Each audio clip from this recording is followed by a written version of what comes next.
Area 11, the Chwinga Wagon. If your players happen to stumble across this location, they're going to see an overturned wagon that is teeming with life. The reason for that is there is a Chwinga that's living there. If you actually read the little flavor text here, it says that because this Chwinga is doing all this, the veggie pygmies are sort of afraid of this Chwinga and actually leave it offerings. If your players come to here, they might actually befriend this Chwinga, and the Chwinga will actually accompany them. If that happens, then anytime your players come across veggie pygmies, the veggie pygmies will just run off because they're scared of this Chwinga. Also important to note about this location is that there is a stone tablet here, and it's a huge one. It weighs 200 pounds and is 3 foot in diameter. What's important to note is on this is something written by Queen Napaka. If your players happen to go to Kirsabal and made friends with the two Chultan people there, they might recognize the name Napaka, as that is their long lost descendant. So, what's interesting about this stone tablet is that it is written both in Common and Old Omoan, and it states Queen Napaka proclaims that the free people of Omu fear nothing. Brave new gods protect us, as Ubtao did before, but does no longer. Omu will rise again, and Napaka shall reclaim all that is hers by right of conquest. So that's a fun little element of backdrop detailing how the Ubtao left the people of Omu and how the nine trickster gods came into play. But what's also important about this is if your players are able to actually write this down with either some sketch drawings or commemorate it to memory, they are able to translate Old Omuan to Common, which could be very useful if none of your players speak or read Old Omuan, or if you have none of the guides or any of the NPCs that they've come across that can read Old Omuan. So that's some pretty exciting stuff there. Area 12, Wongos Shrine.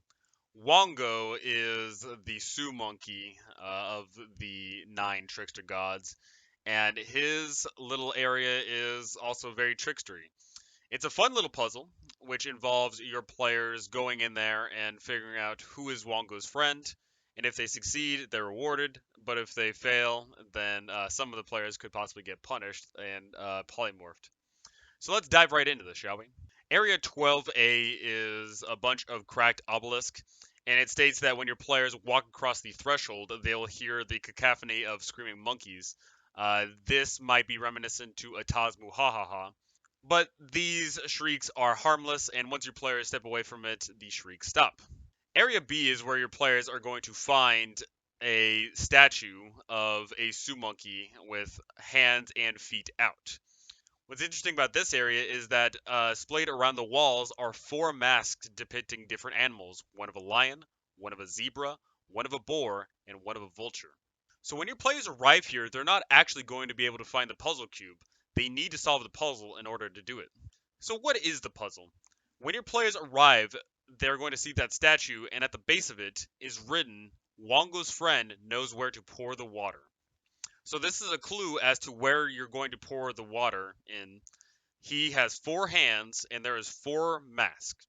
Your players are going to have to backtrack and look through these masks, and they're going to see inscriptions and light pointing to a different hand. So we get to Area C, and this is where it details out how your players are going to be able to find out the answer to this riddle. So when your players go up to the lion mask, it's going to read out, I ate one of the boar's friends. When they look inside the mask, they'll see a blue light shining onto the right hand of the statue. When they go up to the boar mask, there is going to be an inscription that reads, the vulture is lucky to be alive.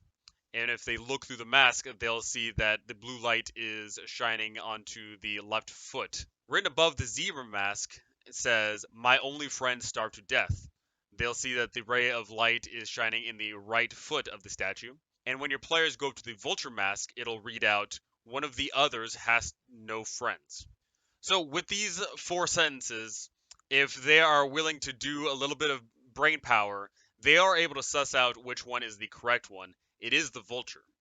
And that'll tell the players that they need to pour water into the statue's left hand.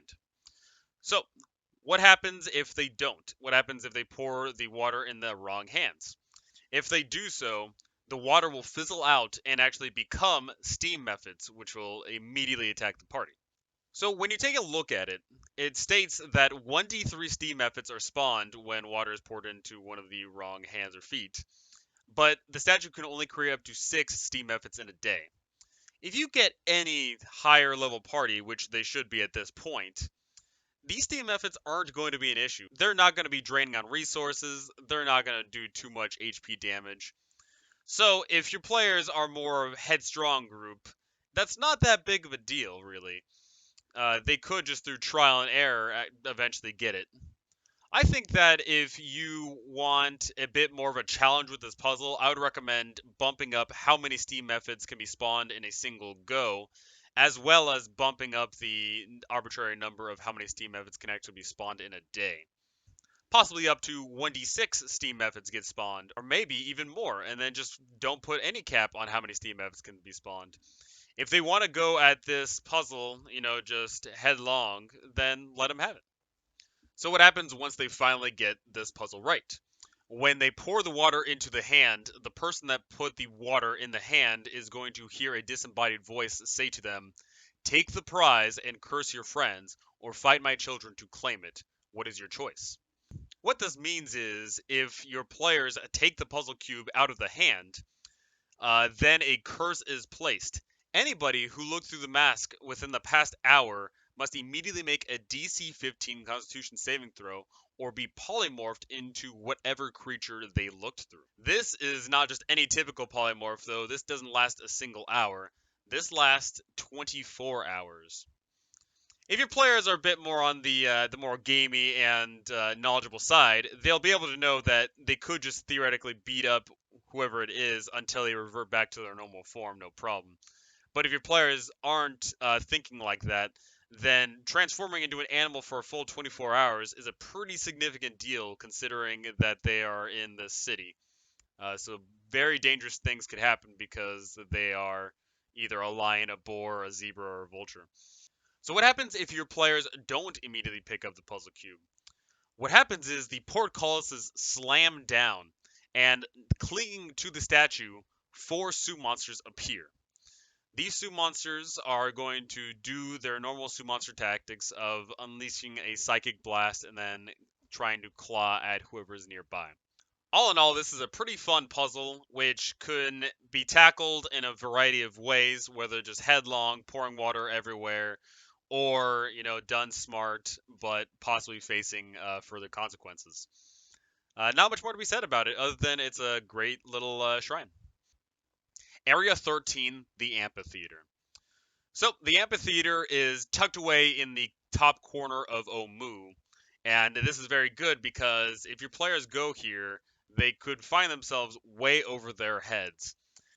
Your players might have already seen this creature, they might have already heard it, or you might have, done a little Jurassic Park homage of having some water spill over when they're far away. But this amphitheater is the home of the King of Feathers. The King of Feathers, while it may look like a very odd T Rex, this is far more deadly than a T Rex. The King of Feather stat block is insane. This thing has higher HP than a T-Rex. It can see invisibility. It can cast Misty Step at will. It has legendary resistance, and it can spout out swarms of wasps that fly around and attack its enemies. This thing is terrifying. If your players are not well optimized and they're not up for a great fight, this thing will be a game ruiner. The King of Feathers is constantly roaming around the city, and it is in fact on the random encounter chart of Omu. When your players arrive, it states that there is a 50% chance that it is sleeping here in the amphitheater. It states here that when your players arrive to the amphitheater, there's a 50% chance that they'll find the King of Feathers resting here. At night, this chance decreases to 25%. If it is out hunting, then there's a 20% chance per hour that it will return. So, what happens if your players are lucky enough to not come across this thing when they arrive there? They'll find that this place is actually home to 5 Deinonychuses who prowl around and pick up the scraps of whatever the King of Feathers doesn't eat. Your players shouldn't have too much of a hard time with these 5 Dionycuses, but they will be greatly rewarded. If they search around the Amphitheater, they're going to find a decent amount of gold, but more importantly, they're going to find a Helm of Telepathy. Not a bad item for only 5 Dionycuses. That being said, if your players go up against the King of Feathers, this small paltry sum might not be worth the investment. So I would definitely recommend if your players end up fighting the King of Feathers, that they should be rewarded with a little bit more. Just have them roll on the treasure hoard table in the GMG to spice up the loot here, because I don't think a Helm of Telepathy is worth losing a player or two. So in combat, the King of Feathers is going to bite down on one character while it tail swipes another. This is a lot of damage and a plus 10 to hit. It's more than likely going to be hitting people. What's even more scary is the fact that most groups physically cannot outrun this thing.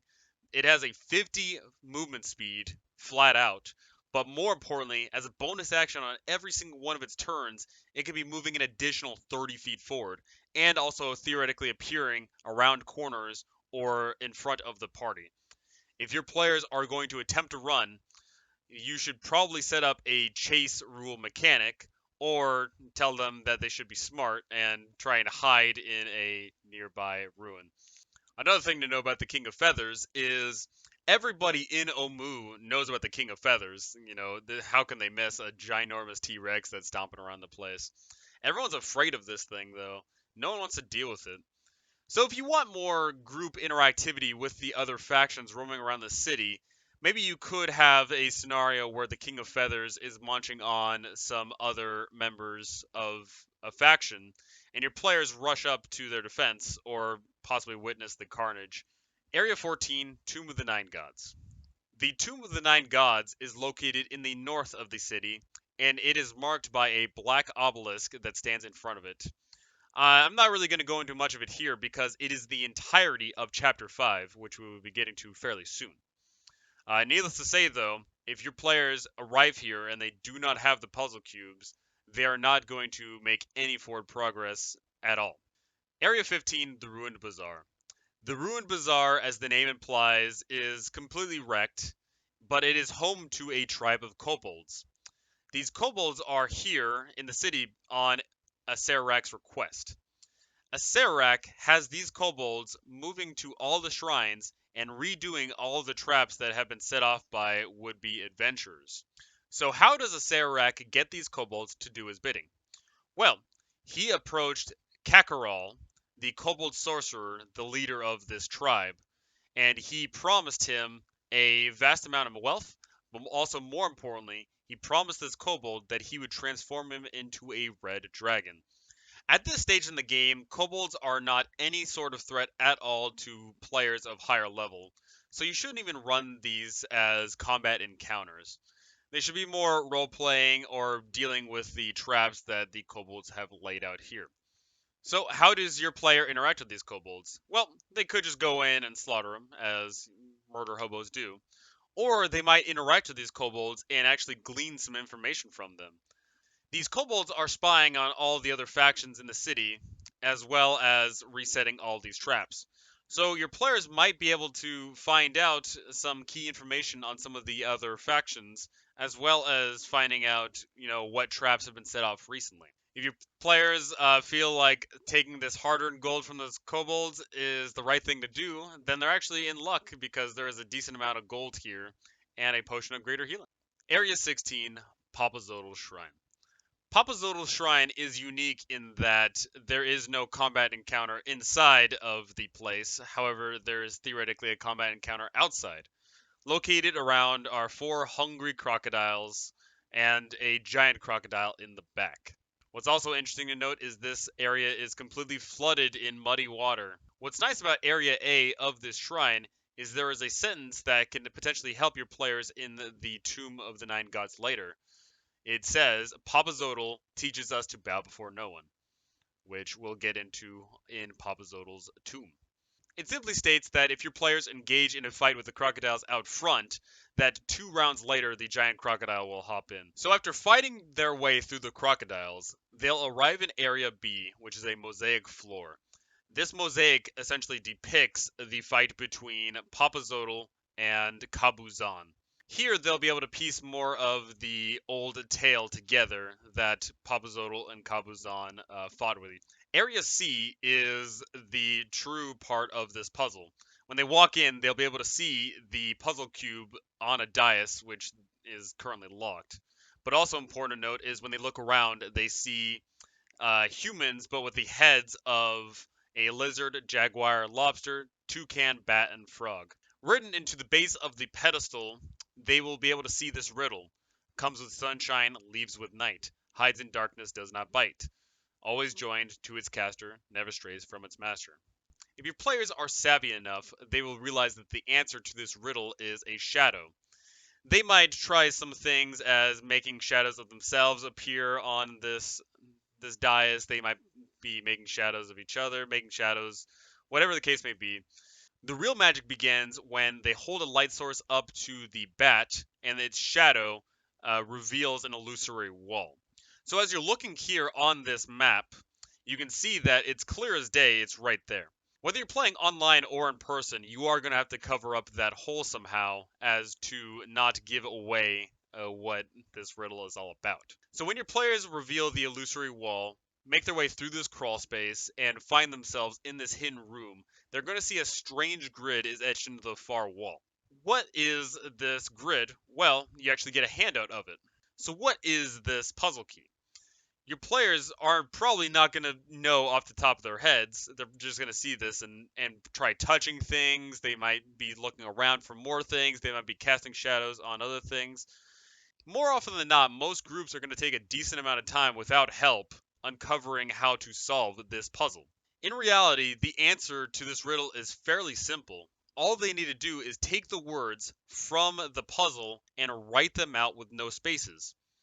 If they do this, then in every one of these brown hexes will be a letter that sticks out, and once they do, it actually says cover eyes. How are your players going to get to this solution, however? Well, one of the most important things about this puzzle is that every single one of the shrines in this city is written in Old Omoan. This puzzle is written specifically in Common. That may tip off your players to doing this scheme. However, like all of the puzzles, if your players are not really up to the task of solving puzzles, then you may have NPCs give a hint or two, or maybe at the end of the day you start having people roll intelligence checks to eventually get the desired outcome. However, if you emphasize that this puzzle is written in Common, unlike any of the other ones, that hopefully should give them the hint to write something out here. They might initially write it out with spaces involved, in which case they'll get something completely nonsensical. But with a little bit of time and perseverance, your players will definitely uncover the key. So now your players are armed with a sentence that reads out cover eyes. So what do they do with that information? They might cover their own eyes, they might cover the eyes of the bat creature, they might do various other things. However, the puzzle cube does not reveal itself until all of the statues have their eyes covered. Once they do this, the puzzle cube retracts out of the pedestal and it is theirs for the taking. All in all, Papazotls Shrine is a very unique puzzle. It does require a lot of legwork though. Your players might end up taking a lot of time finagling with shadows. They might finagle with the grid a lot. There's a lot of things to it. But if your players love a good puzzle, this is excellent. If your players don't like a good puzzle, then I would strongly recommend throwing them a bone or 7. Area 17, the Waterfall. The Waterfall is, as previously stated, one of the 3 ways in which your players could arrive in the city of Omu. What's interesting about the Waterfall isn't the fact that it's just one of the ways in the city. What's really interesting is the first character to look out across the city from the waterfall begins to have visions of a Serac. These visions show off a Serac as he destroys the city of Omu, killing all of its inhabitants. What's really cool about this is every time your character goes and takes a rest, they have this same vision again and again, but every time they do, a Sarak's visage grows closer and closer and closer to them. There's no mechanics tied to these dreams and a Sarak getting closer and closer, but one could think that eventually over time, you're going to have these dreams for so long that a Sarak's eventually going to be in your face. So you probably should have something fun tied with it, maybe some type of wisdom saving throw in their dreams to have them run away from a Sarak, or to maybe some saves to try and chase away these dreams or to look away. Area 18, Nangnangs Shrine. Nangnangs Shrine is currently being occupied by a tribe of Grung, which is pretty fitting because this shrine is dedicated to the Grung deity Nangnang.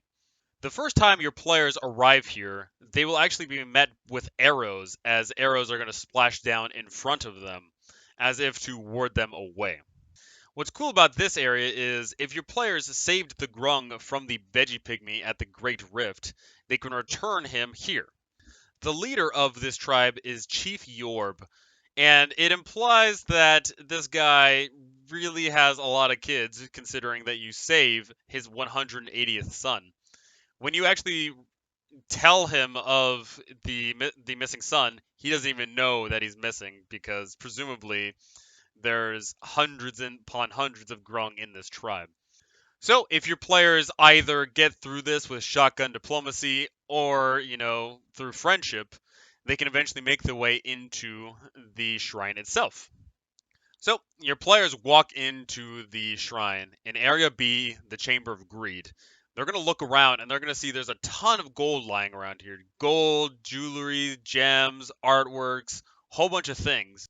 However, if your players get greedy hands and fill their pockets, they're going to be sorely disappointed as when they walk out, all of the things that they collected turn to rust and to scrap. Everything here is an illusion, so don't bother getting into too much of the intricacies of how much loot they find because none of it's real. They'll find that there is doors in here, and written on the doors it states, "Whoever among you is the richest, bring me your gifts." What's really funny about this door is as long as someone in the party is holding up a ton of loot, then the door opens. However, if people get sticky fingers and try and collect more loot than the other people, the door doesn't open. So as long as they stay inside of the shrine and they're counting out all this gold and all these awesome jewels that they're getting, they might have a little squabble of, oh, I don't want to go up there. I got all this loot. Da da da. Once your players wise up and the person with the most amount of this fake loot walks up to the door, it simply opens. Once the door opens, they see that the puzzle cube is just sitting on top of a dais, nothing special. It can be taken, and that's that. The real danger to the shrine is the Grung themselves. If your players get along nice with every NPC they come across, then this isn't really that much of an issue. If your players, however, have a history with Grung or are feeling particularly murder hobo that day, then they'll just be in for a fight with the Grung. 1d4 Grung keep on coming every round, but if your players are of a higher level, this really shouldn't be that big of an issue. All in all, Nangnangs Shrine is a pretty fun roleplay encounter that can be turned into a nice little horde encounter as well. Area 19, Obolakas Shrine. Obolaka, the Zorbo of the Nine Gods, was a bit timid, and that's reflected in Area A here at the shrine entrance. It reads out, "Obolaka teaches us to tread warily and stay in the light." This is actually a clue in to the puzzle that lies ahead. Lurking around the perimeter are four Zorbo who don't want to attack the whole party as a whole, but they're willing to fight stragglers. Zorbos are a bit of the no fun allowed monsters as they rend armor and weaponry asunder as they slash into them, as you can see here. What's also very cool to note is that they also have a natural armor, which is based on whatever they're touching. They have an AC 15 if they're touching wood. They have an AC of 17 for earth and stone, a 19 for metal. Pretty cool. But if you have a group of players that do not like their gear getting messed with, I would probably refrain from throwing Zorbos at them. So your players walk into the shrine, and they'll find themselves in Area B, the Gallery of Carvings. After a quick little jaunt down this hallway, they'll find themselves in Area C, the Sun Pool. In this little pool, they'll actually look into the water and see that it's not reflecting the ceiling. Above the ceiling of the sun pool is a sun, but when they look into the pool, they'll see that there is a moon. That tells them that if they are to jump in this pool of water, they'll actually teleport to the other side in Area D, the moon pool. When they arrive in Area D, they'll look around and see that there's a door, so they'll probably instinctually go to that. When they do, they find themselves in Area E, the Chamber of Sacraments. In the Chamber of Sacraments, they're going to see the puzzle cube is simply sitting right there on the dais. But also, very scary is the fact that there is a statue of a human standing right next to it. This was a red wizard named Vaj who made the mistake of touching the puzzle cube without deactivating the trap. This trap is a nightmare. If any character touches the puzzle cube, they must make a DC 15 Constitution saving throw or be petrified outright. And this is not just a one and done either. If they pick up this puzzle cube and try and run out, they are going to have to make a roll every single round. The important thing to note, though, is this stops once it is moved out of the shrine. So, how do your players deactivate this trap? Well, they must move these magical lights in this room outside to Area B. However, if they take these torches off these sconces and jump into the pool, when they arrive in Area C, these torches will go out. If a torch goes out, they can just simply bring the torch back to Area E and put it back, and it'll magically alight again. So the real question is, how are your players going to get these torches to Area B without using the pool? Well, with a little bit of investigation, your players can suss out that there is a secret door in Area D. It leads to a long, forgotten, and lost hallway, which eventually leads to another dead end. However, they are probably smart enough to realize that there is another secret door here. And once they do so, there is a clear shot for these torches to get to the sconces in Area B. Once all those are put into their respective sconces, a player can pick up the puzzle cube and not have to worry about being petrified. This shrine is scary. There is nowhere written where it says your players will be petrified. However, hopefully they are smart enough to see a petrified statue and think better of it. So how do your players figure out that they need to take the torches from Area E and plant them in Area B? Well, I would strongly recommend that you point out the sconces in Area B are very specific and don't fit the diameters of most torches, and I would flavor up the torches in Area E are a bit more special. So hopefully that sends them down the rabbit hole of trying to figure out how to take a torch from Area E all the way to Area B. Something important to note. The book predicts that your players may attempt to use Greater Restoration to free Vaj from his stony prison. If he does so, he will try and take the cube and will attack anyone that denies him the cube.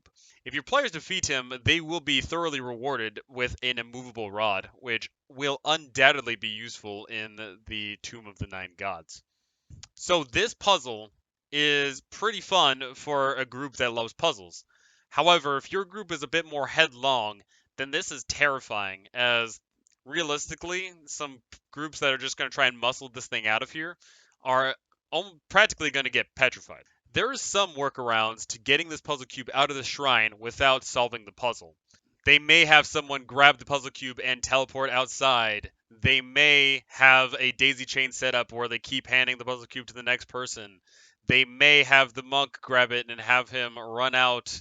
They may paint a door with the marvelous pigments along the walls. Whichever way they do it, it's still going to incur a pretty steep Constitution saving throw, which is easily failable. So what happens if one or more of your party gets petrified and the rest of the party has no way to depetrify them?